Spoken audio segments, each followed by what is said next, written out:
you ever wondered what happens to your money if a bank or financial institution fails? How secure are your savings in the bank? And what can you do to ensure it is protected? The Jamaica Deposit Insurance Corporation, JDIC, was created for that reason, to protect depositors like you and me. Hi, I'm Suzelle Ray and welcome to Finance Matters. On today's episode, we will discuss the role and functions of the JDIC, as well as their upcoming public education initiative. With me to share all she knows is Charlene Hendricks, Public Relations Officer at JDIC.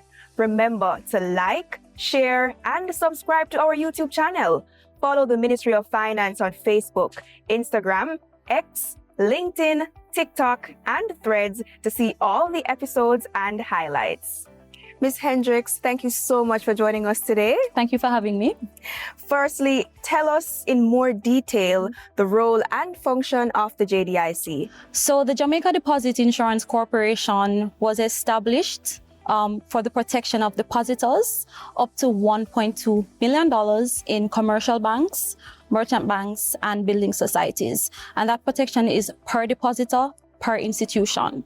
So we were established under the Deposit Insurance Act of 1998, and we manage the deposit insurance scheme, which allows us to levy an annual premium on our member institutions, that is our commercial banks, merchant banks, and building societies.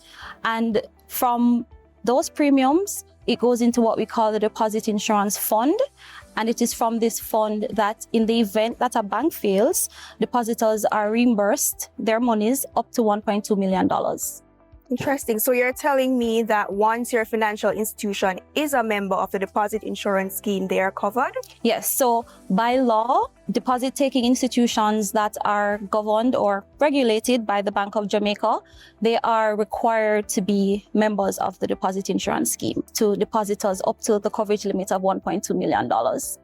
How can depositors know if their financial institution is a member of the deposit insurance scheme? Right. So we're talking about commercial banks, merchant banks, and building societies. And typically, if you go into your branch, there is a certificate of deposit that is supposed to be prominently displayed. You'll notice it if you spend some time in the branches. And also, you can go to our website, jdic.org. You can go to our policyholders tab to see I think it's 11 institutions, 11 member institutions that are currently covered under the deposit insurance scheme.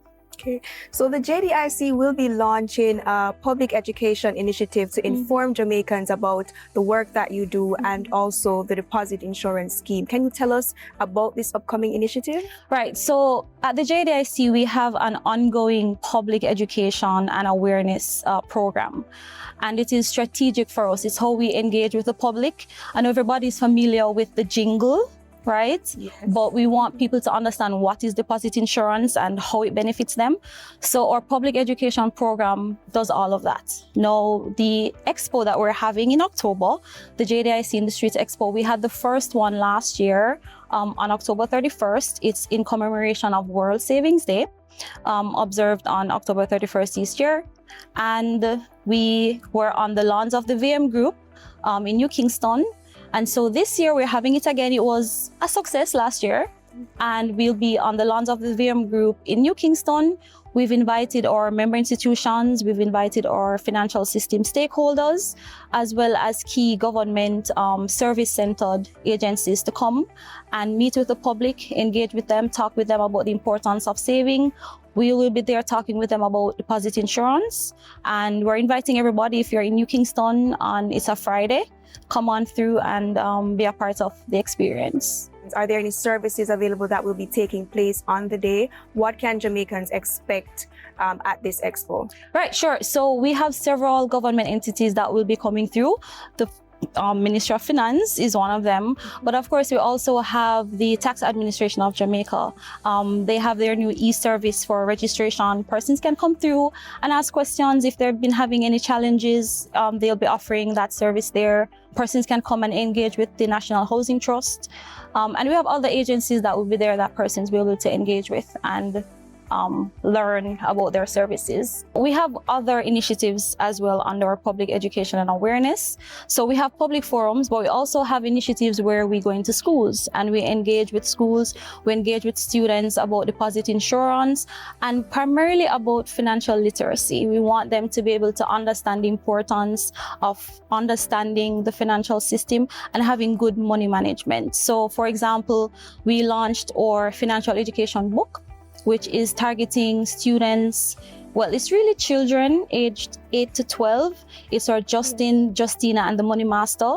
I think it's been a hit among children. We get a lot of feedback about it, and it's pretty much in a comic strip type storytelling, going into the history of money and the importance of saving, as well as how money developed, how we have banks, so that they have an understanding about the financial system and how it works. Thank you, Ms. Hendricks.